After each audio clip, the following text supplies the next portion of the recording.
Praise the Lord. சங்கீதத்தின் புஸ்தகம் 103 அதிகாரம் 5 சொல்லுகிறது, நன்மையினால் உன் வாயை திருப்தியாக்குகிறார். நம்முடைய வாழ்க்கை ஒரு திருப்தியற்ற வாழ்க்கையா இருக்கிறது.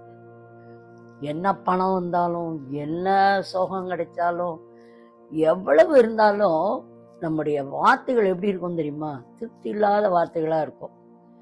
ஆனா இந்த வாய் ஒரு நாளிலே எவ்வளோ விதமான கசப்பையும் வைராக்கியத்தையும், எத்தனையோ விதமான வேண்டாத வார்த்தைகளை, அருவருப்பான வார்த்தைகளை பேசிக்கொண்டிருந்தது. ஆனால் எப்பொழுது இயேசு நம்மை ரட்சித்திருக்கிறாரோ அந்த நாளிலிருந்து இந்த வாயில ஒரு பெரிய வல்லமையை தேவன் கொடுத்திருக்கிறார்.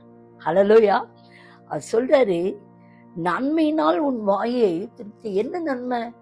அவரை துதிக்கிற துதி, ஸ்தோத்திரங்கள், அவரை பாடுகிற பாடல்கள், தேவ மகிமையின் காரியங்களை பேசுகிறது, இதெல்லாம் நன்மை.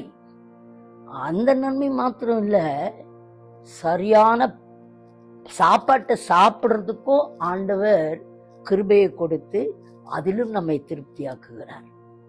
நல்ல தரமா சாப்பிட்டு தரமா நம்ம ஜீவனோட இருக்க the Lord helps us. ஹல்லேலூயா.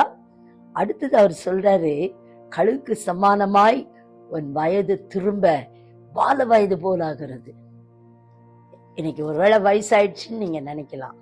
ஆபிரகாமின் தேவன், சாராளின் தேவன் நம்முடைய தேவனாயிருக்கிறார்.